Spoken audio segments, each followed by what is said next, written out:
હવે સુરત શહેરમાં ગુનાખોરીની ખેર નહીં। નવનિયુક્ત સુરત પોલીસ કમિશનર અનુપમસિંહ ગહેલોતે જુદા જુદા ગુનામાં સંડોવાયેલા 17 આરોપીઓને પાસામાં ધકેલી દીધા હતા।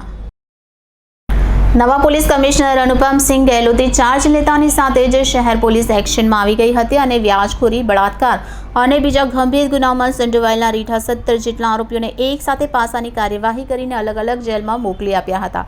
પાસાની કાર્યવાહી કરવા માટે પોલીસ એક્શનમાં આવી ગઈ હતી। જો કે અનુપમસિંહ ગહેલોતે એક જ દિવસમાં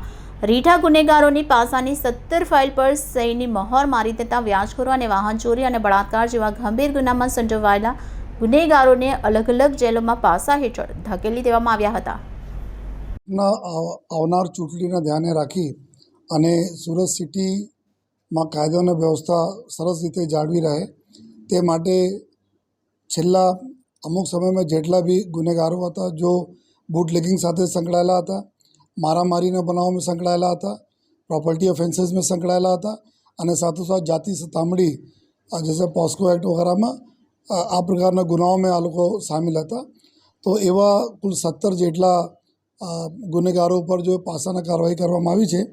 અને આ અલગ અલગ જો રાજ્યોના અલગ અલગ જેલોમાં એના મોકલવામાં તજવીજ ચાલુ છે અને સાથોસાથ કુલ 25 જેટલા ગુનેગારો છે જેના તડીપારની પ્રક્રિયા ચાલુ કરવામાં આવી છે, જેના બી ટૂંક સમયમાં એના ઉપર બી નિર્ણય જો